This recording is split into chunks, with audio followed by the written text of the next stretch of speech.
जय हिंद। बिहार दरोगा सीरीज के अंतर्गत हम लोगों ने 1717 का तीनों शिफ्ट का क्वेश्चन कंप्लीट कर लिया है। आज के वीडियो में हम लोग 1717 का मेंस का क्वेश्चन करेंगे। उससे पहले एक मोटिवेशन कोट है कि मंजिल पाना तो अभी बाकी है, मंजिल पाना तो अभी बाकी है, इरादों का असली इम्तिहान बाकी है, इरादों का असली इम्तिहान बाकी है, तोली है मुट्ठी भर जमीन अभी तो, तोली है मुट्ठी भर जमीन अभी तो पूरा आसमां तोलना बाकी है। तो चलिए इसी के साथ वीडियो की शुरुआत करते हैं और क्वेश्चन नंबर 1 देखते हैं। एक नंबर क्वेश्चन है कि सुनहरा चावल किस रोग के बचाव में सहायक है। सुनहरा चावल जीरोथैलिया रोग के बचाव में सहायक है। गोल्डन चावल ओरिजा सैटिवा चावल का वैज्ञानिक नाम है, चावल का एक किस्म है। एक तो देखते हैं कि सुनहरे चावल का प्रयोग वहाँ करना अधिक लाभप्रद है जहाँ विटामिन ए की कमी पाई गई है, वहाँ विटामिन ए की कमी पाई गई है। गोल्डन चावल की खबर 2000 ईस्वी में राइस पत्रिका में प्रकाशित हुआ था। पॉलिश किया हुआ चावल में थायमिन की कमी होती है, जिसमें पॉलिश रहता है। मॉन्ट्रियल प्रोटोकॉल किससे संबंधित है? तो मॉन्ट्रियल प्रोटोकॉल संबंधित है ओजोन परत की संरक्षण से। डिस्क्रिप्शन देखते हैं कि मॉन्ट्रियल प्रोटोकॉल का संबंध ओजोन परत के संरक्षण से है। मॉन्ट्रियल प्रोटोकॉल 1987 ईस्वी में हुआ था। मॉन्ट्रियल प्रोटोकॉल का उद्देश्य ओजोन परत के संरक्षण के लिए हानिकारक गैसों के प्रभाव को रोकना है। ओजोन परत में छिद्र होने का सर्वप्रथम पता जोसेफ फॉरमैन द्वारा 1985 में अंटार्कटिका क्षेत्र में पता चला था। ओजोन परत समताप मंडल के निचली परत है। ओजोन परत पृथ्वी के वायुमंडल की एक परत है जिसमें ओजोन गैस की सघनता अपेक्षाकृत अधिक होती है। ओजोन परत के कारण ही धरती पर जीवन संभव है। ओजोन परत को पृथ्वी की सुरक्षा कवच कहते हैं। ओजोन की मात्रा मापने की सुविधाजनक इकाई का नाम डॉप्सन के सम्मान है, डॉप्सन इकाई रखा गया है। ओजोन परत को CFC गैस मुख्यतः क्षति पहुंचाता है। ओजोन परत को CFC गैस क्षति पहुंचाता है। ओजोन परत परावैंगनी किरण के हानिकारक प्रभाव से रक्षा करता है। नेक्स्ट है कि वन जीव संरक्षण। वर्ष 2002 में वन जीव संरक्षण अधिनियम 1972 में संशोधन कर इसमें संरक्षण रिजर्व, कन्वर्सेशन रिजर्व एवं समुदाय रिजर्व, कम्युनिटी रिजर्व को जोड़ा गया है। इनके द्वारा समुदायों के अधिकारों में कमी किए बिना वन्य जीव संरक्षण सुनिश्चित किया जाता है। कच्छ की खाड़ी समुद्री राष्ट्रीय पार्क है जो गुजरात के जामनगर में स्थित है। भारत का प्रथम समुद्रीय पार्क है। चलिए नेक्स्ट देखते हैं। टाइफाइड मियादी बुखार फैलाती है। टाइफाइड प्रदूषित पानी व खाद्य पदार्थ से। टाइफाइड मियादी बुखार प्रदूषित पानी व खाद्य पदार्थ से फैलाती है। टाइफाइड यह जीवाणु जनित रोग है। जीवाणु टाइफाइड साल्मोनेलाई टाइफी, इसका अन्य नाम है आंत ज्वर, मियादी बुखार, आंत की बुखार। खोजकर्ता डॉक्टर डेनियल ई सॉलमैन 1885 ईस्वी में। प्रभावित अंग है आंत और इसका टीका है टैब वैक्सीन। लक्षण है तेज बुखार और सिर दर्द। निम्नलिखित में से स्वच्छ जल की मछलियाँ कौन सी है? स्वच्छ जल की मछलियाँ कौन सी है? तो रेहू हो जाएगा, कतला हो जाएगा। स्वच्छ जल की मछलियाँ देखते हैं कि स्वच्छ जल में रेहू कतला मछलियाँ पाई जाती है। संघ कोडेटा के अंतर्गत मछली आती है जो लवणीय और मृदु में पाई जाती है, मतलब लवणीय भी होगा मृदु भी होगा। ये सभी अनियत तापी या समतापी जंतु है। इस वर्ग के जीव में शोषण कुलुम के द्वारा होता है। ये जल में अंडे देने वाला वर्टिब्रेट है। मत्स्य वर्ग में शार्क, टारपीडो, भेटकी, हिप्पोकैम्पस और एनावास, मांगुर, सिंही इत्यादि आता है। नेक्स्ट देखते हैं कि वानिकी अनुसंधान संस्थान कहाँ पे है? तो वानिकी अनुसंधान संस्थान देहरादून में है। संस्था और सूची है। भारतीय सर्वेक्षण विभाग देहरादून में, भारतीय पेट्रोलिंग संस्थान देहरादून में, केंद्रीय खनन एवं ईंधन अनुसंधान संस्थान धनबाद में। उसके बाद है कि भारतीय मौसम वेधशाला पुणे में, प्लाज्मा अनुसंधान संस्थान गांधीनगर में, भारतीय खगोल संस्थान बेंगलुरु में, जीवाणु प्रौद्योगिकी संस्थान चंडीगढ़ में, रमन अनुसंधान संस्थान बेंगलुरु में, भाभा अनुसंधान संस्थान ट्राम्बे मुंबई। चलिए नेक्स्ट देखते हैं कि निम्नलिखित में से कौन सी पर्वत चोटी भारत में है? तो भारत में पर्वत चोटी कौन सी है? तो कामेट हो जाएगा। कामेट पर्वत चोटी भारत के उत्तराखंड में है। कामेट की ऊंचाई 7756 मीटर है। डिस्क्रिप्शन देखते हैं बढ़िया से इसका कि नामचा वर्मा कहाँ है? तो नामचा वर्मा चाइना में 7756 मीटर है। मकालू है नेपाल और चीन में 8481। अन्नपूर्णा है नेपाल में 8078 और उसके बाद है तिरिचमीर है पाकिस्तान में 7228। नंदा देवी भारत का है 7817 और नंगा पर्वत भारत का है 8126 मीटर ऊंचाई। जापान के योकोहामा शहर में वर्ष 1994 में संयुक्त राष्ट्र संघ देशों के सम्मेलन जिस संदर्भ में किया गया था वह था प्राकृतिक आपदा नियंत्रण। जापान के योकोहामा शहर में 1994 में संयुक्त राष्ट्र सदस्य देशों का सम्मेलन प्राकृतिक आपदा नियंत्रण से संबंधित था। भारत वर्ष का न्यूनमाती तेल शोध शोधक कारखाना स्थित है, मतलब नून माटी कहाँ पे तेल शोधक है, तो ये असम में है। भारत का नून माटी तेल शोधक कारखाना असम में है। डिगबोई तेल शोधक कारखाना असम 1901 ईस्वी में स्थापित किया गया था। भारत में 23 तेल शोधक कारखानाएं हैं।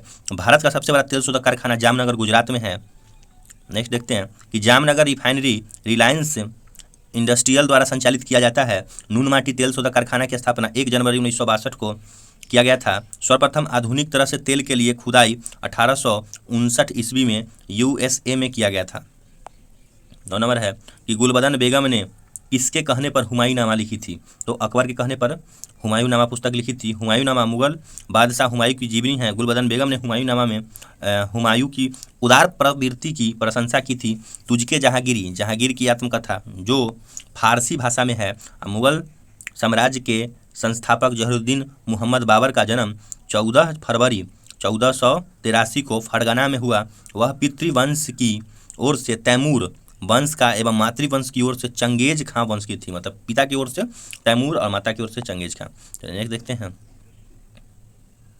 कि बाबर 1494 में 11 वर्ष की आयु में फरगना की गद्दी पर बैठा। भारत पर आक्रमण करने से पहले बाबर ने काबुल, बुखारा, खुरासान और मसरकंद पर विजय प्राप्त की थी। बाबर ने 1507 में काबुल जीतने के बाद पादशाह की उपाधि धारण की। पानीपत के प्रथम युद्ध 21 अप्रैल 1526 को, यह युद्ध बाबर एवं इब्राहिम लोदी के मध्य हुआ था। बाबर विजयी रहा था और इब्राहिम लोदी मारा गया। खानवा का युद्ध 17 मार्च 1527 में, यह युद्ध बाबर और मेवाड़ के शासक राणा संगा के बीच हुआ। युद्ध जीतने के बाद बाबर ने गाजी की उपाधि ग्रहण की और जिहाद का नारा धर्म युद्ध दिया।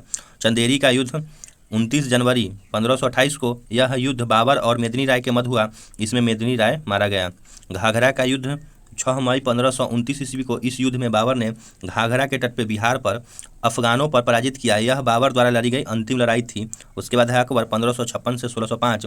पानीपत की दूसरी लड़ाई 15 नवंबर 1556 को अकबर और हेमू के बीच हुआ। इस युद्ध में अकबर विजयी हुआ। हल्दीघाटी का युद्ध 18 जून 1576 ईस्वी को मेवाड़ के शासक महाराणा प्रताप और अकबर के बीच हुआ। इस युद्ध में अकबर विजयी हुआ। इस युद्ध में मुगल सेना का नेतृत्व मान सिंह एवं असफ खां ने किया था। अकबर का सेनापति मान सिंह था। महाराणा प्रताप का सेनापति हकीम खां सूर अफगान का था। दीन इलाही धर्म का प्रधान पुरोहित अकबर था। अकबर के दीवान राजा टोडरमल खत्री जाति से 1580 ईस्वी में 10 साल बंदोबस्त व्यवस्था लागू की।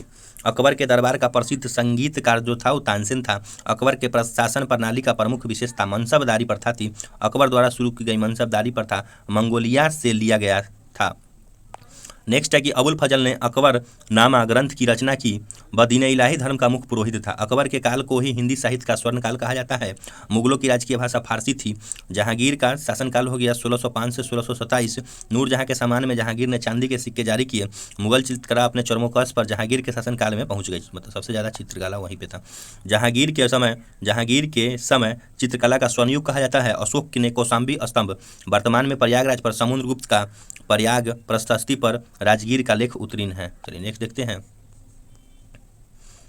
जहांगीर के मकबरा का निर्माण नूरजहां ने करवाई थी। नूरजहां के शासनकाल में कैप्टन हॉकिंस, प्रथम अंग्रेज sir Thomas Roe, William Finch, Edward Terry जैसे यूरोपीय आए थे।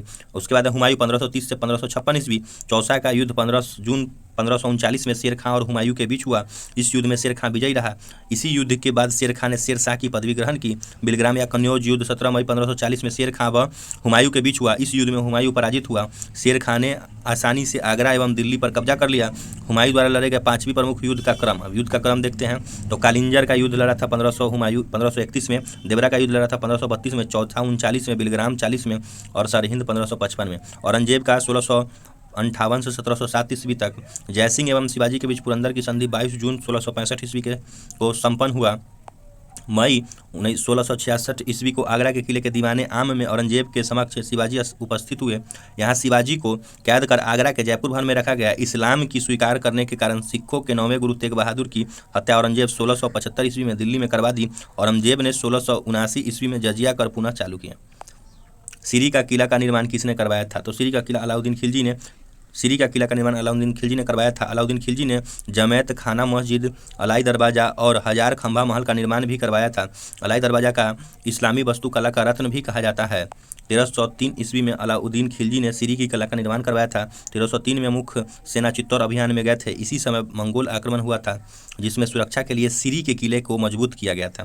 खिलजी वंश 1290 से 1320 ईस्वी, गुलाम वंश के शासन के समाप्त कर 13 जून 1290 ईस्वी को जलालुद्दीन फिरोज खिलजी ने खिलजी वंश की स्थापना की। इसने किलोखरी को अपनी राजधानी बनाया। जलालुद्दीन की हत्या 1296 ईस्वी में उनके भतीजा व दामाद अलाउद्दीन खिलजी ने करमानिकपुर प्रयाग में कर दी। घोड़ा दागने एवं सैनिक का हुलिया लिखने की प्रथा की शुरुआत अलाउद्दीन खिलजी ने की। अलाउद्दीन ने भू राजस्व की दर को बढ़ाकर उपज का 1/2 भाग कर दिया।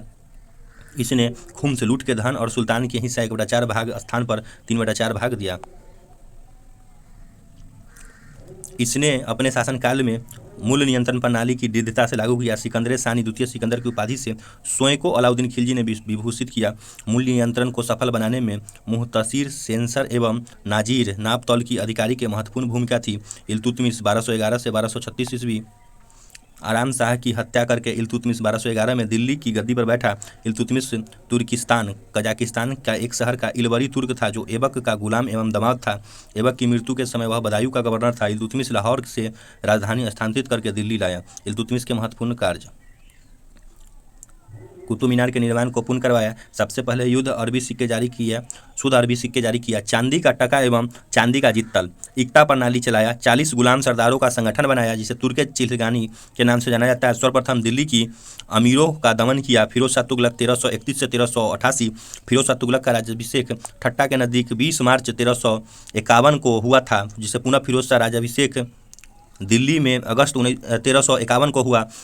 खलीफा द्वारा इसे कासिम अमीर उल मोममीन की उपाधि दी गई। दिल्ली सल्तनत का एकमात्र सुल्तान जिसने राज्याभिषेक 2 बार हुआ था। राजस्व व्यवस्था के अंतर्गत फिरोज ने अपने शासनकाल में 24 कष्टदायक करों को समाप्त करके केवल 4 कर लगाया, जिसको कहते हैं कि खराज, जिसको लगान, खूम से लूट, युद्ध में लूट का माल, जजिया एवं जकात यह वसूल करने का आदेश दिया। फिरोज शाह तुगलक ब्राह्मणों पर जजिया कर लागू करने वाला पहला मुसलमान था। फिरोज शाह तुगलक ने एक नया कर सिंचाई कर, जिसका नाम हके सर्ब था, भी लगाया, जो उपज का 1/10 भाग था। नेक्स्ट है कि फिरोज शाह तुगलक ने 5 बड़े नगरों की निर्माण करवाया। फिरोज शाह तुगलक ने 300 नए नगरों की स्थापना की, जिसमें से हिसार, फिरोजाबाद दिल्ली, फतेहाबाद जौनपुर और फिरोजपुर प्रमुख था। सुल्तान फिरोज तुगलक ने अनाथ मुस्लिम महिलाओं के एवं विधवाओं एवं लड़कियों की सहायता के लिए एक नए विभाग दीवाने खैरात की स्थापना किया। सल्तनतकालीन सुल्तानों में शासन काल में सबसे अधिक दास की संख्या करीब 1,80,000 दास फिरोज शाह तुगलक के समय था। दासों के देखभाल के लिए फिरोज ने एक नए विभाग दीवाने बदगान की स्थापना किया। इसने सैन्य पदों की वंशानुगत बना दिया। चलिए नेक्स्ट है, इसने चांदी के तांबे के मिश्रण से निर्मित सिक्के भारी संख्या में जारी किए, जिसे अधा एवं बिक कहा जाता था। शेर शाह सूरी, जिसको शेर खां कहते हैं, 1540 से 45। शेर शाह का जन्म 1472 ईस्वी में कानूनगो के अनुसार 1486 में हुआ था। इनके बचपन का नाम फरीद खां और 1497 ईस्वी में और से 1518 ईस्वी तक निरंतर 21 वर्ष तक फरीद ने अपने पिता की जागीर की देखभाल की और शासन का अनुभव प्राप्त करता रहा। शेर खां ने हजरते आला की उपाधि ग्रहण कर दक्षिण बिहार के वास्तविक शासक बना। केंद्रीय प्रशासन विभाग शेर खां स्वयं शासन का प्रधान था। इसके अंतर्गत निम्न विभाग थे: दीवाने वजारत, वित्त विभाग, इसका अध्यक्ष था वजीर, दीवाने खारिज, सैन्य विभाग, मुख्य अधिकारी खारिज, मुवालिक, दीवाने रसातल, विदेश मंत्री, भांति कार्य, दीवाने इंसा, सुल्तान के आदेश को लिखना, प्रधान, दबीरे मुमालिक, दीवाने कर्जा, सुल्तान के बाद मुख्य न्यायाधीश, दीवाने बरीद, गुप्तचर विभाग। नेक्स्ट है कि अकबर के 1567 में चित्तौड़ के आक्रमण के समय वहाँ का शासक कौन था? उदय सिंह। अकबर के 1567 में मेवाड़ चित्तौड़ पर आक्रमण कर वहाँ का शासक उदय सिंह था। 1567 से 68 में फतेह सिंह और जयमाल सिंह शहीद हो गए। अकबर के चित्तौड़ अभियान में भारी मात्रा में हत्या करवाया। हल्दी घाटी के युद्ध 18 जून 1576 ईस्वी को अकबर और महाराणा प्रताप के बीच हुआ। अकबर 1556 से 1605 ईस्वी। अकबर का जन्म 15 अक्टूबर 1542 में अमरकोट के राजा बीरसाल के महल में हुआ। उनकी माता का नाम सुभादना बानो बेगम तथा 3 वर्ष के बाद अस्करी के संरक्षण में हमीदा बानो बेग अस्करी के संरक्षण में था। अकबर की हुमायूं में भेंट पुनः उसने समय हुई थी जब हुमायूं ने काबुल के कंधार पर विजय प्राप्त की। इस समय उनका नाम जलालुद्दीन मुहम्मद अकबर रखा गया। अकबर के गजनी और लाहौर के सूबेदार के रूप में कार्य किया। अकबर द्वारा किया गया महत्वपूर्ण कार्य देखते हैं। 1562 ईस्वी में दास प्रथा का अंत किया। 1563 में तीर्थ यात्रा कर की समाप्ति की। 1564 में जजिया कर की समाप्ति की। 1582 में दीन इलाही धर्म की स्थापना किया और 1583 में इलाही सम्मत की शुरुआत की। नेक्स्ट देखते हैं। अकबर ने 1574 में मनसबदारी व्यवस्था पर सैन्य संगठन किया। वह व्यवस्था सैन्य व्यवस्था के आधार था। प्रत्येक सैनिक अधिकारी को मनसब पद प्रदान किया गया। इस व्यवस्था का मुख्य आधार दशमलव प्रणाली था। मीर बख्शी मनसबदारों की सूची रखता था। बाद में अकबर ने मनसबदारी व्यवस्था में जात और सवार के पदों को प्रारंभ कर दिया था। शेर खां का मकबरा। शेर खां का मकबरा सासाराम में है। शेर खां का मकबरा सासाराम में स्थित है। शेर शाह का मकबरा अष्टभुजाकार है जो तालाब के बीच स्थित है। रोहतासगढ़ का किला शेर शाह के संबद्ध है। पटना शहर की स्थापना 1541 ईस्वी में शेर खां ने किया था। शेर खां का डाक प्रबंधक मध्यकाल में सर्वश्रेष्ठ था। शेर खां की मृत्यु 22 मई 1545 ईस्वी को कालिंजर में हुआ।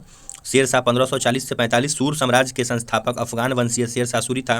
हिंदी एवं ईरानी वास्तुकला के समन्वय का प्रथम उदाहरण शेर शाह का मकबरा जिसे सासाराम में झील के बीच में टीले पर निर्मित किया गया है। शेर शाह ने भूमि की माप 32 अंक वाले सिकंदरी गज एवं सन की डंडी का प्रयोग किया। इसने 178 ग्रैंड चांदी का रुपया व 380 ग्रैंड तांबे का दाम चलवाया। कबूलियत एवं पट्टा प्रथा की शुरुआत शेर शाह ने किया था। शेर शाह ने 1541 में पाटलिपुत्र को पटना के नाम से पुनः स्थापित किया। इसने ग्रैंड ट्रक रोड की मरम्मत करवाई। डाक प्रथा का प्रचलन शेर शाह द्वारा किया गया। मलिक मोहम्मद जैसी ने शेर शाह के समकालीन थे।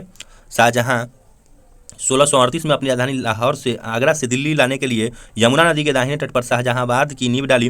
कालिंजर दुर्ग भारतीय राज्य उत्तर प्रदेश के बांदा जिले में स्थित एक दुर्ग है। नेक्स्ट है कि कथा सरित सागर के लेखक कौन है? तो कथा सरित सागर के लेखक सोमदेव है। सोमदेव गुप्तकालीन लेखक थे। बृहत कथा मंजरी पुस्तक के लेखक सोमदेव है। क्षेमेंद्र भी गुप्तकालीन लेखक थे। विशाखदत्त गुप्तकालीन लेखक थे। विशाखदत्त ने मुद्रा राक्षस और देवी चंद्रन गुप्त पुस्तकें लिखी थी। चलिए नेक्स्ट देखते हैं कि गुप्तकालीन प्रथम गणितज्ञ व खगोल शास्त्री कौन था? गुप्तकालीन प्रथम गणितज्ञ और खगोल शास्त्री आर्यभट्ट थे। आर्यभट्ट ने सूर्य सिद्धांत पुस्तक की रचना की थी। आर्यभट्ट ने बीजगणित, त्रिकोणमिति आदि के क्षेत्रों में योगदान किया। पाई का मान, वर्गमूल निकालने की विधि इन्होंने बताई। ब्रह्मगुप्त को भारत का न्यूटन कहा जाता है। भास्कर प्रथम ने भारत के 7वीं शताब्दी में गणितज्ञ थे। संभवतः उन्होंने सबसे बड़े संख्या की हिंदू दार्शनिक पद्धति में लिखना प्रारंभ किया था। चलिए नेक्स्ट देखते हैं कि बारामिहिर ने बृहत्तम संहिता और लघु जातक पुस्तक लिखी। निम्न में से कौन से जैनों के 23वें तीर्थंकर थे? 23वें तीर्थंकर पार्श्वनाथ। जैन धर्म के तीर्थंकर क्रम दिया हुआ है, देख लेते हैं कि ऋषभदेव प्रथम थे और चिन्ह सांड था। अजितनाथ द्वितीय, हाथी संभवनाथ तृतीय, घोड़ा पुरार्श्वनाथ सप्तम, स्वास्तिक शांतिनाथ 16वां, हिरण अरनाथ 18वां, मीन था, नेमीनाथ 21वां, नीलकमल, अरिष्ट नेमी 22वां, शंख, पार्श्वनाथ 23वां, सर्प। पार्श्वनाथ का पूछता है तो सर्प महावीर स्वामी का सिंह, ये बहुत इंपॉर्टेंट है। 24वां और अंतिम महावीर स्वामी। 2 जैन तीर्थंकर ऋषभदेव और अनिष्ट नेमी के नामों का उल्लेख ऋग्वेद में मिलता है। अनिष्ट नेमी को भगवान कृष्ण का निकट संबंधी माना जाता है। 16 नंबर क्वेश्चन है कि निम्नलिखित में से किसने हिंदी भाषा को भारत की राष्ट्रभाषा के रूप में स्वीकार व पहली बार स्वराज शब्द का प्रयोग किया? भारत के रूप में स्वीकार किया और पहली बार स्वामी दयानंद सरस्वती ने किया था। स्वामी दयानंद सरस्वती हिंदी भाषा को भारत की राष्ट्रभाषा के रूप में स्वीकारने और पहली बार स्वराज शब्द का प्रयोग किया। स्वामी दयानंद सरस्वती का कथन है कि विदेशी शासन कितना भी अच्छा क्यों न हो, स्वदेशी शासन का बराबरी नहीं कर सकता। स्वदेशी स्वशासन स्वभाषा शब्द का प्रयोग सर्वप्रथम स्वामी दयानंद सरस्वती ने किया। स्वामी दयानंद सरस्वती का आर्य समाज 1875 में मुंबई के संस्थापक थे। नेक्स्ट देखते हैं कि कांग्रेस ने 1906 में कलकत्ता अधिवेशन अध्यक्षता दादा भाई नौरोजी में पहली बार स्वराज शब्द का प्रयोग किया। 1929 ईस्वी में लाहौर के कांग्रेस अधिवेशन में पूर्ण स्वराज का प्रस्ताव पारित किया गया। इसका अध्यक्षता JL नेहरू ने किया था। नेक्स्ट देखते हैं कि आर्य समाज और स्वामी दयानंद सरस्वती 1875 ईस्वी में स्वामी दयानंद सरस्वती ने बंबई में आर्य समाज की स्थापना किया। कुछ वर्ष पश्चात आर्य समाज का मुख्यालय लाहौर में स्थापित किया गया। स्वामी दयानंद सरस्वती के बचपन का नाम मूल शंकर था। इन्हें भारत का मार्टिन लूथर किंग कहा जाता था। दयानंद सरस्वती ने वेदों की ओर लौटो का नारा दिया। इन्होंने वेद को शाश्वत, अपरिवर्तनीय तथा धार्मीय तथा दैवीय माना। नेक्स्ट है कि दयानंद ने युद्ध शुद्धि आंदोलन चलाया, जिसके अंतर्गत हिंदू धर्म का परित्याग कर अन्य धर्म अपनाने वाले लोगों ने पुनः वापसी के लिए द्वार खोल दिए गए। 1882 में दयानंद ने गौरछिनी सभा की स्थापना किया। वैलेंटाइन सिरोल ने अपनी पुस्तक इंडियन अनरेस्ट में तिलक को भारतीय अशांति के जन्मदाता कहा। राजा राम मोहन राय प्रथम भारतीय थे जिन्होंने सबसे पहले भारतीय समाज में व्याप्त बुराइयों के विरोध में आंदोलन चलाया। इनके प्रयासों से 19वीं शताब्दी में भारत में पुनः जागरण का जन्म हुआ। राजा राम मोहन राय की आधुनिक भारत का पिता कहा जाता है। 20 अगस्त 1828 ईस्वी को राजा राम मोहन राय ने ब्रह्म समाज की स्थापना किया। ब्रह्म समाज की स्थापना का उद्देश्य था एकेश्वरवाद की उपासना, मूर्ति पूजा का विरोध और पुरोहितवाद का विरोध, अवतारवाद का खंडन। मुगल बादशाह अकबर द्वारा द्वितीय ने राजा राम मोहन राय को राजा की उपाधि प्रदान की। स्वामी विवेकानंद रामकृष्ण परमहंस के शिष्य थे। 11 सितंबर 1893 ईस्वी में शिकागो धर्म सम्मेलन में बोलते समय हुए स्वामी जी ने अद्भुत भाषण दिया था। 1897 में अमेरिका प्रवास से वापस आने के बाद स्वामी जी ने रामकृष्ण मिशन की स्थापना की। रामकृष्ण मिशन का कलकत्ता के बेलूर और अल्मोड़ा के मायावती नामक स्थानों पर मुख्यालय खोला। बाल गंगाधर तिलक स्वराज हमारा जनसिद्ध अधिकार है, हम इसे लेकर रहूंगा का नारा बाल गंगाधर तिलक ने दिया। 17 नंबर क्वेश्चन है, अखिल भारतीय राष्ट्रीय कांग्रेस का प्रथम भारतीय महिला अध्यक्ष कौन थी? सरोजिनी नायडू। सरोजिनी नायडू 1925 ईस्वी के कांग्रेस के कानपुर अधिवेशन की अध्यक्षता की थी। एनी बेसेंट कांग्रेस का प्रथम महिला अध्यक्ष थी। नेक्स्ट देखते हैं कि एनी बेसेंट 1917 ईस्वी में कलकत्ता अधिवेशन की अध्यक्षता की थी। स्वतंत्रता से पूर्व तीसरी महिला कांग्रेस की अध्यक्ष बनने वाली नलिनी सेन गुप्ता थी। नलिनी सेन गुप्ता 1933 ईस्वी में कलकत्ता कांग्रेस अधिवेशन की अध्यक्षता की थी।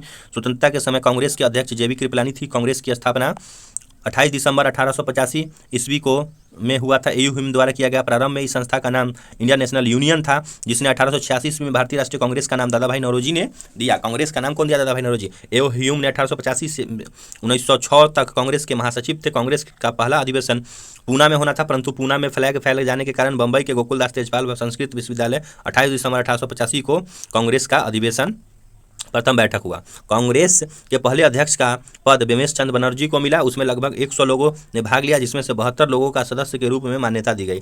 भारतीय राष्ट्रीय कांग्रेस की स्थापना के समय भारत का वायसराय लॉर्ड डफरिन था। सरोजिनी नायडू उत्तर प्रदेश भारत की प्रथम महिला राज्यपाल। विजयलक्ष्मी पंडित संयुक्त राष्ट्र संघ यूएनओ की प्रथम महिला भारतीय राजदूत। अरुणा असफ अली भारतीय स्वतंत्रता सेनानी तथा भारत छोड़ो आंदोलन में सक्रिय नेता थी। चलिए नेक्स्ट देखते हैं कि रविंद्रनाथ टैगोर ने नाइटहुड की उपाधि क्यों लौटा दी? रविंद्रनाथ टैगोर ने नाइटहुड की उपाधि जलियांवाला बाग हत्याकांड के विरोध में लौटाई थी। गांधी जी ने कैसरे हिंद की उपाधि इस हत्याकांड के विरोध में लौटा दिए थे, और इसी हत्याकांड के विरोध में जमुनालाल बजाज ने राय बहादुर की उपाधि लौटा दी। जलियांवाला बाग हत्याकांड 1919 13 अप्रैल को हुआ था। 9 अप्रैल को स्रोतों ने 10 अप्रैल को पंजाब के 2 लोकप्रिय नेता सत्यपाल और डॉक्टर किचलू को सरकार ने गिरफ्तार किया। 13 अप्रैल 1919 को बैसाखी के दिन अमृतसर के जालियांवाला बाग में गोली कांड और नेताओं किचलू और सत्यपाल की गिरफ्तारी के विरुद्ध एक सभा का आयोजन किया गया। सभा स्थल पर चारों ओर से ऊंची ऊंची दीवारें से घिरी थी। सभा स्थल पर अंग्रेज जनरल ओ डायर ने बिना कोई सूचना या चेतावनी के भीड़ पर गोली चलवा दी, जिसमें करीबन 1000 लोग मारे गए थे। सरकारी रिपोर्ट के अनुसार 372 व्यक्ति मारे गए थे और 1200 घायल हुए थे। हत्याकांड के विरोध में रविन्द्रनाथ टैगोर ने नाइटहुड की उपाधि वापस कर दी। अब वायसराय की कार्यकारिणी सभा के सदस्य शंकर नारायण ने त्यागपत्र दे दिया। सरकार ने जालियांवाला बाग हत्याकांड के लिए ही हंटर आयोग का 1919 में गठन किया। कांग्रेस ने इसकी जांच के लिए मदन मोहन मालवीय की अध्यक्षता में एक समिति का गठन किया। समिति के अध्यक्ष सदस्य मोतीलाल नेहरू, महात्मा गांधी, GRD तथा तैयबकर और MN जयकर भी थे। उसके बाद खिलाफत आंदोलन प्रथम विश्व युद्ध में तुर्की ने मित्र राष्ट्रों के साथ युद्ध में शामिल था। 1918 में युद्ध समाप्ति के बाद तुर्की ने खलीफा के साथ उचित व्यवहार न कर पाने के कारण तुर्की के साम्राज्य के विभाजन के विरुद्ध भारत में खिलाफत आंदोलन की शुरुआत हुई। गांधी जी ने खिलाफत आंदोलन को हिंदू मुस्लिम एकता का सुनहरा अवसर माना। 17 अक्टूबर 1919 ईस्वी को अखिल भारतीय स्तर पर खिलाफत दिवस मनाया गया। दिसंबर 1919 में अखिल भारतीय खिलाफत कमेटी का गठन किया गया। 24 नवंबर 1919 ईस्वी को होने वाले खिलाफत कमेटी की सम्मेलन की अध्यक्षता गांधी जी प्रदान की। खिलाफत के साथ असहयोग आंदोलन चलाया गया। असहयोग आंदोलन 1920 से 22 ईस्वी में कलकत्ता में कांग्रेस के विशेष अधिवेशन 1920 में पास हुआ। असहयोग आंदोलन का संबंधित प्रस्ताव का दिसंबर 1920 ईस्वी में नागपुर में हुआ कांग्रेस के वार्षिक अधिवेशन से पुष्टि कर दी। इसी अधिवेशन में असहयोग के प्रस्ताव को मंजूरी प्रदान की गई। असहयोग के शुरुआत के समय ही कांग्रेस के तिलक की मृत्यु का एक बड़ा सदमा झेलना पड़ा। 1 अगस्त 1920 को असहयोग आंदोलन शुरू हुआ। आंदोलन के समय स्कूल, कॉलेज, विदेशी कपड़े, पदों पर इत्यादि का बहिष्कार में शामिल था। आंदोलन के समय गोरखपुर जिले में स्थित चौरी चौरा नामक स्थान पर 5 फरवरी 1922 ईस्वी को आंदोलन के भीड़ ने पुलिस के 22 जवानों को जला दिया। हिंसा से आहत होकर गांधी जी 12 जनवरी 1922 ईस्वी को बारदौली में हुए बैठक में सहयोग आंदोलन को समाप्त करने का निर्णय लिया। 10 मार्च 1922 ईस्वी को गांधी जी को गिरफ्तार कर 6 वर्षों की कारावास की सजा सुना दी गई। स्वास्थ्य संबंधित कारणों से 5 फरवरी 1924 को ही रिहा कर दिया गया। 1937 ईस्वी में कांग्रेस मंत्रिमंडल कितने प्रांतों में बने? कितना प्रांत में बने?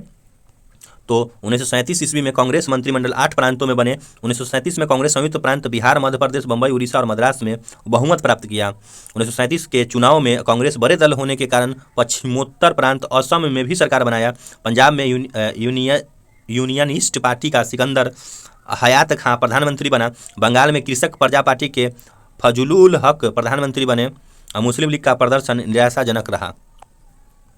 भारतीय मुस्लिम लीग की स्थापना किस वर्ष में हुई थी? तो इसका स्थापना 1906 में हुआ था। भारतीय मुस्लिम लीग की स्थापना 1906 में हुई थी। 30 दिसंबर 1906 को मुस्लिम लीग की स्थापना हुआ। मुस्लिम लीग की स्थापना ढाका में पंजाब सलीम उल्लाह की अध्यक्षता में हुआ। सलीम उल्लाह खां और आगा खां द्वारा मुस्लिम लीग की स्थापना किया गया। नेक्स्ट है कि मुस्लिम लीग मुसलमानों के हितों के लिए बनाया गया था जो राष्ट्र विरोधी हो गए थे। 1885 ईस्वी में कांग्रेस की स्थापना हुआ। 1905 में बंगाल विभाजन हुआ। 1907 में सूरत अधिवेशन में कांग्रेस का विभाजन हुआ। मुस्लिम लीग का गठन 1906 ईस्वी में हुआ। बंगाल विभाजन की घोषणा के बाद 1 अक्टूबर 1906 को आगा खां के नेतृत्व में मुसलमानों की एक विशिष्ट मंडल तत्कालिक वायसराय लॉर्ड मिंटो के शिमला में मिला। 30 दिसंबर 1906 ईस्वी को आगा खां ढाका के नवाब सलीमुल्लाह तथा मोहसिन उल हुक के नेतृत्व में मुस्लिम लीग की स्थापना किया।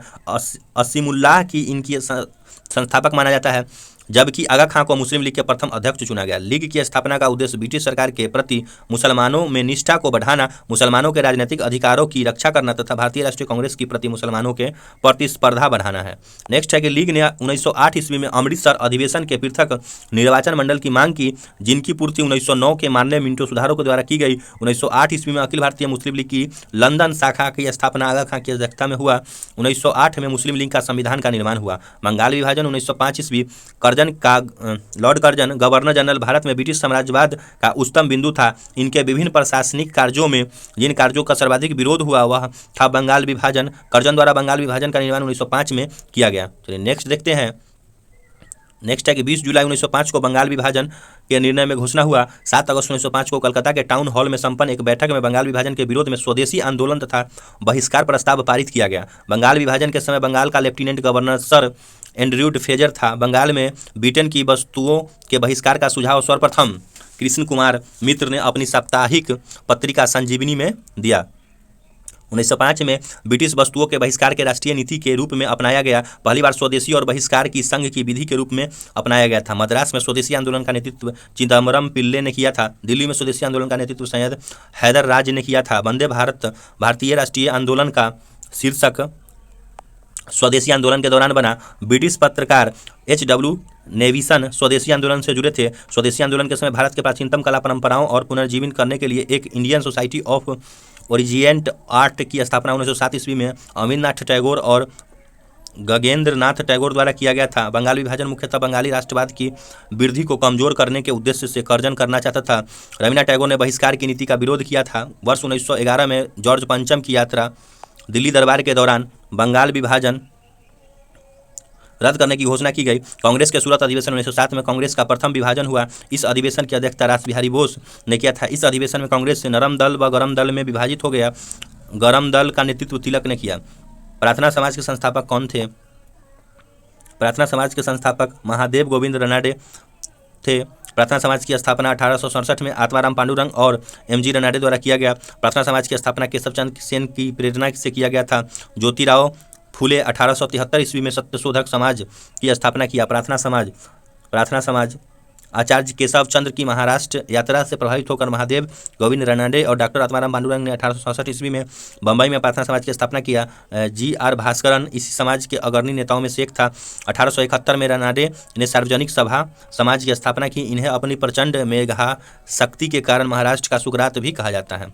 चलिए नेक्स्ट देखते हैं कि महादेव रानडे ने शुद्धि आंदोलन प्रारंभ किया जिसे अखिल भारतीय स्वरूप प्राप्त है। 1867 में कर्वे के सहयोग से रानडे ने विधवा आश्रम संघ की स्थापना किया।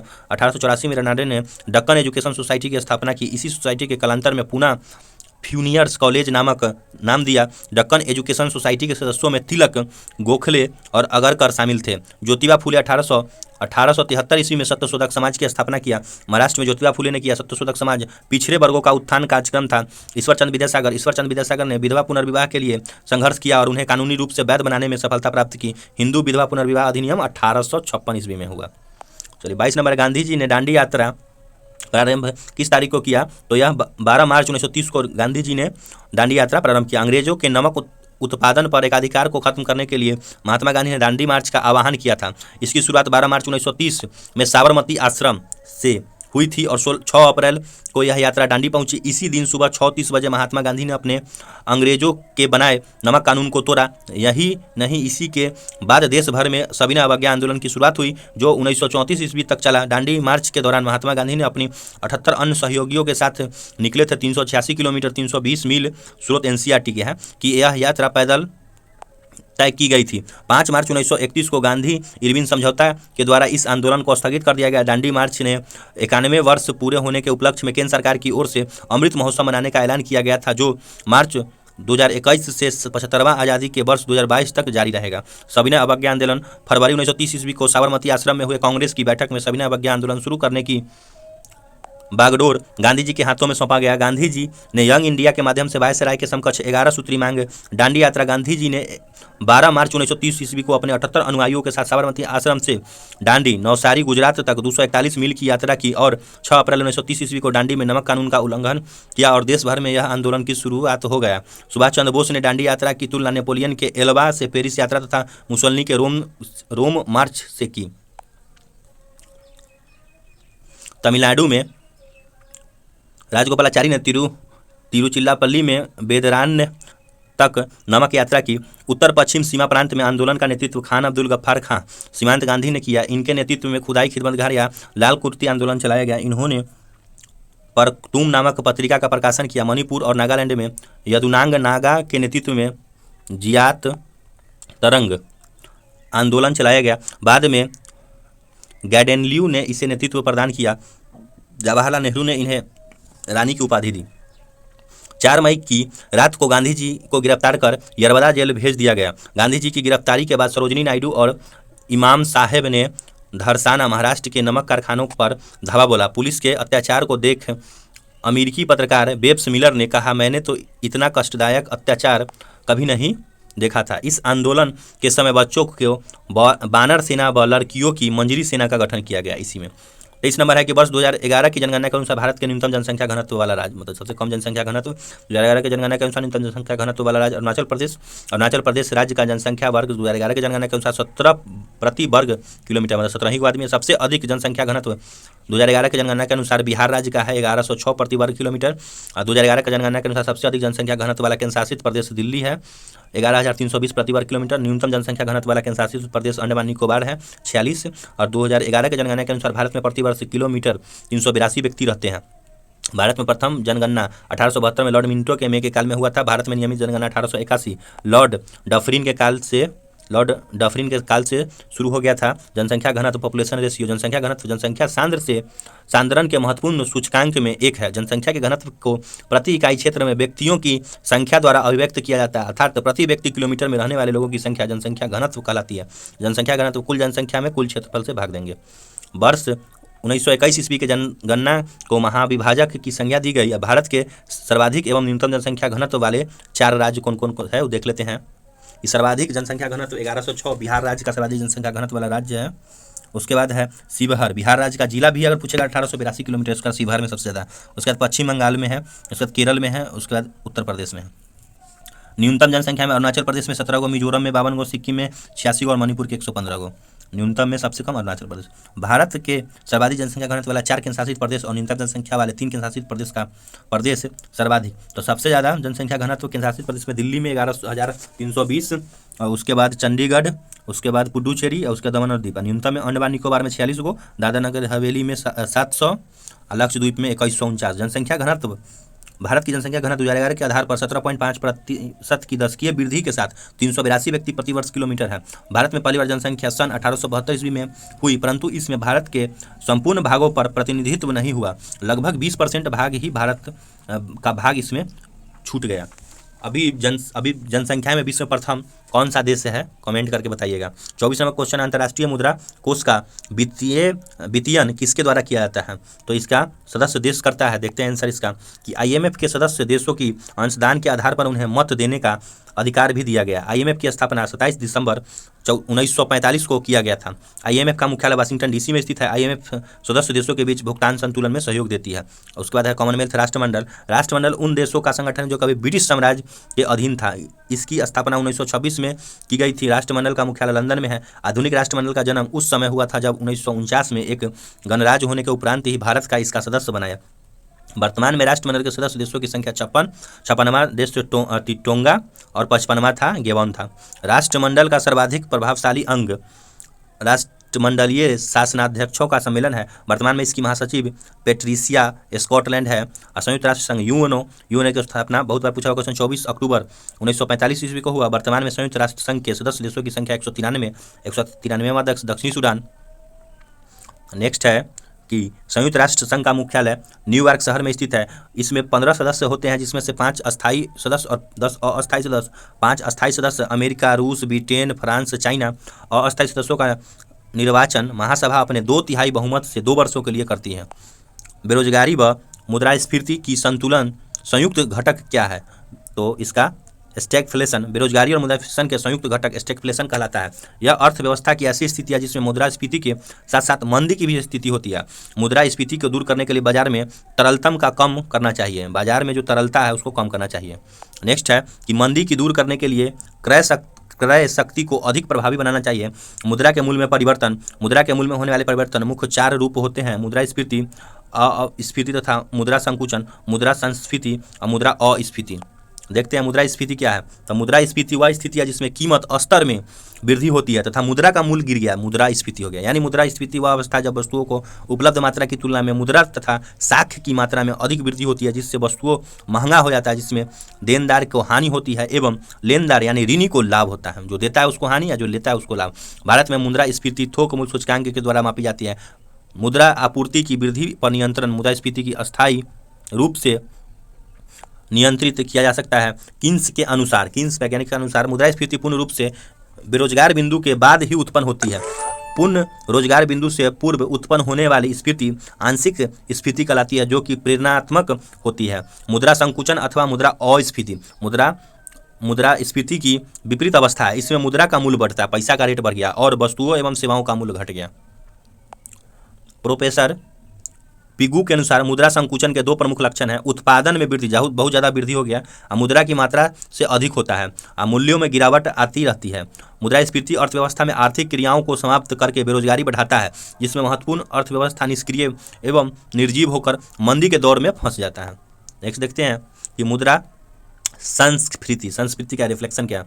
वह प्रक्रिया जिसमें जानबूझकर मुद्रा और साक्ष्य की मात्रा में वृद्धि करके वस्तु मूल्यों में वृद्धि का प्रयास किया जाता है। स्फीति प्रायः अर्थव्यवस्था में व्यापक मंदी से छुटकारा पाने के लिए किया जाता है। नोट: मुद्रास्फीति और संस्फीति की प्रकृति लगभग एक सी होती है। दोनों में ही मुद्रा की मात्रा बढ़ती है तथा कीमतों में वृद्धि होती है, परंतु दोनों में कुछ महत्वपूर्ण अंतर भी होता है। देखते हैं अंतर कि स्फीति जानबूझकर नियंत्रण रूप में बिगड़ी हुई स्थिति को सुधारने के लिए अपनाई जाती है, जबकि मुद्रास्फीति प्रायः अनियंत्रित एवं परिस्थिति जन्य होता है, मतलब खुद परिस्थिति उसका हो जाता है। मुद्रा अस्फीति क्या है? तो मुद्रा अस्फीति के अंतर्गत वे सभी क्रियाएं, नीतियां, उपाय आते हैं जो मुद्रास्फीति के वेग को रोकने के लिए किया जाता है। यहाँ पे हमारा 25 क्वेश्चन हो गया और वीडियो का लेंथ भी बहुत ज़्यादा हो गया, क्योंकि इसमें जो डिस्क्रिप्शन था वो बहुत ज़्यादा दिया हुआ था।